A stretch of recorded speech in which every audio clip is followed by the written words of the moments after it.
नमस्कार दोस्तों, आज वापस मैं दीपक सारस्वत आपके सामने बहुत ही शानदार खुशखबरी लेकर हाजिर हुआ हूँ। क्योंकि दोस्तों अभी संस्कृत शिक्षा डिपार्टमेंट ने अभी पीटीआई का असिस्टेंट प्रोफेसर पद के लिए लाइब्रेरियन और पीटीआई की भर्ती, जी हाँ दोस्तों, पीटीआई और लाइब्रेरियन दोनों पदों पर 20-20 पदों पर जो है नोटिफिकेशन जारी कर दिया है। जैसा कि आप लोग थंबनेल में देख पा रहे हो दोस्तों, शारीरिक शिक्षा की भर्ती आ चुकी है दोस्तों, शारीरिक शिक्षा की भर्ती आ चुकी है, जी हाँ। और इसके अंदर क्या है दोस्तों, जो संस्कृत शिक्षा डिपार्टमेंट में जो पीटीआई है बेटा, पीटीआई है उसके 20 पद है और लाइब्रेरियन के भी 20 पदों के ऊपर भर्ती जारी हो चुकी है, जिसके संबंध में अपने पूरी जानकारी जानेंगे। पद के बारे में मैंने आपको यहाँ पर बता दिया है, योग्यता पर अपने बात करने वाले हैं, योग्यता पर और कितनी तारीख है, कब तक फॉर्म भरे जाएंगे बेटा, सारी बातों पर अपने जिक्र करने वाले हैं। तो सारा नोटिफिकेशन मैं आपको बताने जा रहा हूँ, सारा का सारा कंप्लीट नोटिफिकेशन है वो आपको बताने जा रहा हूँ। ये आपके सामने नोटिफिकेशन आ चुका है दोस्तों, ये आपके सामने नोटिफिकेशन आ चुका है, जी हाँ, आपके सामने नोटिफिकेशन आ चुका है। आरपीएससी ने, आरपीएससी के संस्कृत शिक्षा डिपार्टमेंट के अंदर, संस्कृत शिक्षा डिपार्टमेंट के अंदर पीटीआई और लाइब्रेरियन के ऊपर पोस्ट जारी की गई है, जिसके अंदर देख सकते हो दोस्तों दोनों के 20-20 पद है, दोनों के 20-20 पद है। अपने को एक पद चाहिए दोस्तों, अपने को क्या चाहिए, एक पद चाहिए, ठीक है। अब जो 20-20 पद है वो जारी किए गए हैं, पदों का वर्गवार वर्गीकरण अपने आगे देखते ही रहेंगे, इसके ऊपर अपनी और बात करने वाले हैं। इसकी योग्यता के ऊपर मैं बताता हूं दोस्तों, जी हाँ, इसकी योग्यता के ऊपर मैं बताता हूं। जो पीटीआई है संस्कृत शिक्षा डिपार्टमेंट में, जो पीटीआई है, अब जो पीटीआई है इसके लिए क्या किया गया है बेटा, इसके लिए मास्टर डिग्री चाहिए, मास्टर डिग्री चाहिए फिजिकल एजुकेशन के अंदर, स्पोर्ट्स के अंदर। और क्या होना चाहिए, जो स्पोर्ट्स साइंस है उसमें 55% से उसने क्या कर रखा हो, अपनी मास्टर डिग्री कर रखी हो बेटा। या फिर क्या है, इसके अंदर जो रिकॉर्ड भी होने चाहिए सारे के सारे यूनिवर्सिटी और कॉलेज के जो गेम्स है, इंटर यूनिवर्सिटी इंटर कॉलेज जो गेम्स है उनके अंदर जहां पे उसने चैंपियनशिप में पार्टिसिपेशन किया है, ठीक है दोस्तों। इसके अलावा जो जिसने यूजीसी के अंतर्गत नेट कर रखा है बेटा, नेट कर रखा है, वो भी यहाँ पे क्या होगा, इसके अंदर एलिजिबल होने वाला है, एलिजिबल होने वाला है। अब जो पीएचडी डिग्री है बेटा, पीएचडी डिग्री है जो जुलाई 11 2009 से जिसने कर रखी है, जिसने कर रखी है उसके लिए ये मान्य होगा।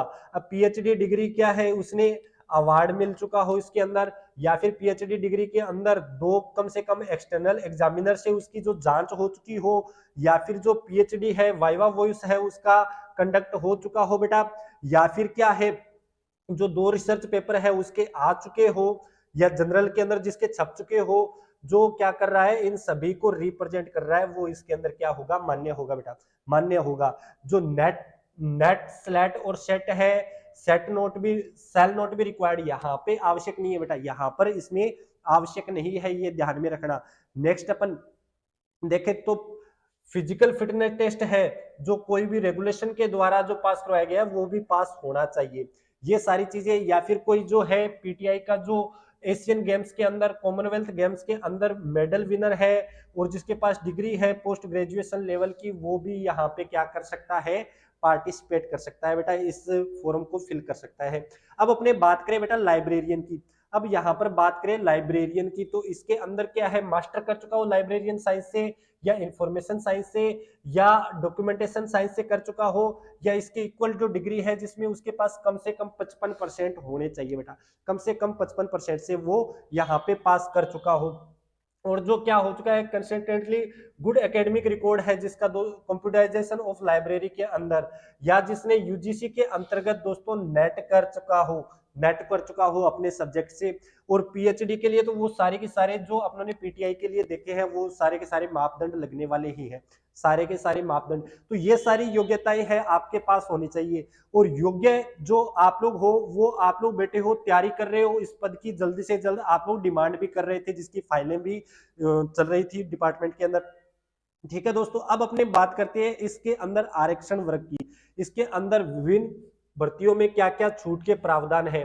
तो देखो दोस्तों, एससी एसटी और जो ओबीसी है, एमबीसी है, ईडब्ल्यूएस है, उनके लिए 5 वर्ष का यहाँ पे छूट मिली हुई है। और जो महिलाएं हैं इस कैटेगरी की, तो उनको 10 वर्ष की छूट है। सामान्य अनारक्षित महिलाओं को 5 वर्ष की छूट है बेटा। और विधवा और परित्यक्ता है उनको क्या है, आयु सीमा नहीं है। ये बहुत ही शानदार जानकारी है। तो विधवा और परित्यक्ता के लिए कोई भी आयु सीमा यहाँ पर नहीं रखी गई है। बाकी तो नॉर्मल जो भर्ती के अंदर जो जानकारी होती है वो सारी की सारी यहाँ पर है ही, सारी की सारी बातें यहाँ पर है ही। अब अपने बात करते हैं दोस्तों, चयन की प्रक्रिया किस प्रकार से होने वाली है। यहाँ पर चयन की प्रक्रिया किस प्रकार से होगी, अभ्यर्थियों की चयन लिखित परीक्षा होगी और इंटरव्यू होने वाला है बेटा। असिस्टेंट प्रोफेसर का जो नॉर्मल जो मापदंड होता है, जो प्रक्रिया होती है, उसी प्रक्रिया से पहले रिटन एग्जाम्स होंगे और उसके बाद में इंटरव्यू होने वाला है। ठीक है दोस्तों, परीक्षा का स्थान आपको जब कॉल लेटर आएगा, एडमिट कार्ड आएगा तो उसके अंदर बता ही दिया जाएगा दोस्तों। आवेदन की तिथि इंपॉर्टेंट है दोस्तों, यहाँ पर जो आवेदन की तिथि है वो इंपॉर्टेंट है, इसको स्टार लगा लेना। 12/3/2024 से 10/4/2024 रात्रि 12 बजे तक का है। तो ये बात इंपॉर्टेंट तौर पर ध्यान रखोगे, क्योंकि बेटा अपने क्या करते हैं, फॉर्म का अपने पहले तो नोटिफिकेशन का इंतजार करते हैं और बाद में फॉर्म निकलने के बाद अपने पछतावा करते हैं, अभी तारीख निकल चुकी है। अगर अपने फिर यहाँ पे योग्य होते हुए भी क्या नहीं कर पाते, इसमें पार्टिसिपेट नहीं कर पाते। तो अपने जो फॉर्म है एसएसओ पोर्टल पे जाएंगे, ओटीआर करना होता है और उसके बाद में एसएसओ के अंदर माई रिक्रूटमेंट से अपने को फॉर्म भरना है। ओटीआर करने के बाद दोस्तों ध्यान रखना, ओटीआर इंपॉर्टेंट है, ओटीआर इंपॉर्टेंट है बेटा। उसके बाद अपने को यहाँ पर जो सामान्य जानकारी फोटो वगैरह है वो तो सारा का सारा ई मित्रा के द्वारा कर ही दिया जाएगा। ठीक है दोस्तों, और यहाँ पे देखो दोस्तों, अगर किसी का अपने पर आयोजन तिथि घोषित होने से 60 दिन पूर्व और 7 दिन पहले ऑनलाइन एडमिट कार्ड आने से पहले वो अपने अंदर एडिटिंग करवा सकता है। अपने एडमिट कार्ड में अपने नाम में, फोटो में, पिता के नाम में, जन्म तिथि में वो क्या करवा सकता है, इसके अंदर चेंजिंग करवा सकता है। जो फीस रहने वाली है दोस्तों, सामान्य वर्ग के लिए 600 रुपए रहने वाली है, SC ST MBC OBC के लिए 400 रहने वाली है और दिव्यांगजनों के लिए भी 400 रहने वाली है फीस जो है, अपने फॉर्म फीस जो है बेटा। उसके बाद देखो दोस्तों इंपॉर्टेंट बात, अब बात आ चुकी है सिलेबस की। यहाँ पर बात करेंगे अपने सिलेबस के बारे में, सिलेबस के बारे में बात करने वाले हैं बेटा। तो यहाँ पे सिलेबस में देखें तो जो कंसर्न पोस्ट है, चाहे पीटीआई की है चाहे लाइब्रेरियन की है, तो 75 मिनट का एक 75 नंबर का अपना एक एग्जाम होगा जो 3 घंटे का होगा बेटा। और जो दूसरा सब्जेक्ट है वो भी 75 नंबर का होगा जो 3 घंटे का होने वाला है। और जो जीएस है राजस्थान का वो 50 नंबर का होगा बेटा, 2 घंटे का होगा, यानी कि 200 नंबर। और यहाँ पर आपके पास टोटल घंटे हो गए 8 घंटे हो गए बेटा, 8 घंटे हो गए आपके पास।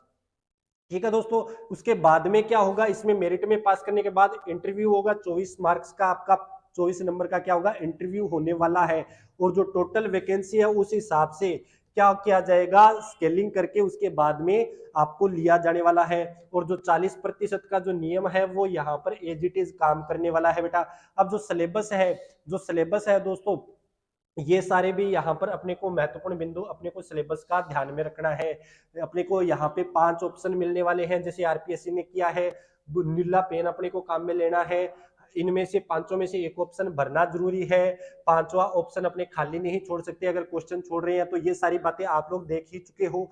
अब देखिए दोस्तों, इसके अंदर अपने को क्या करना होता है, ये सारे के सारे जो प्रमाण पत्र सत्यापन है दोस्तों, प्रमाण पत्र आजकल फर्जी डिग्रियों का बहुत सारी यूनिवर्सिटियां सामने आ रही है फर्जीवाड़े के अंदर, तो उनसे बच के चलना होगा। अपने पास डॉक्यूमेंट बिल्कुल ऑथेंटिक होने चाहिए बेटा, बिल्कुल ऑथेंटिक होने चाहिए। उसके बाद में क्या है बेटा, इसके अंदर क्या रहने वाला है, अगर आपका कोई त्रुटि होती है तो आवेदन पत्र में गलती है उसके बारे में तो अपने बात कर ही चुके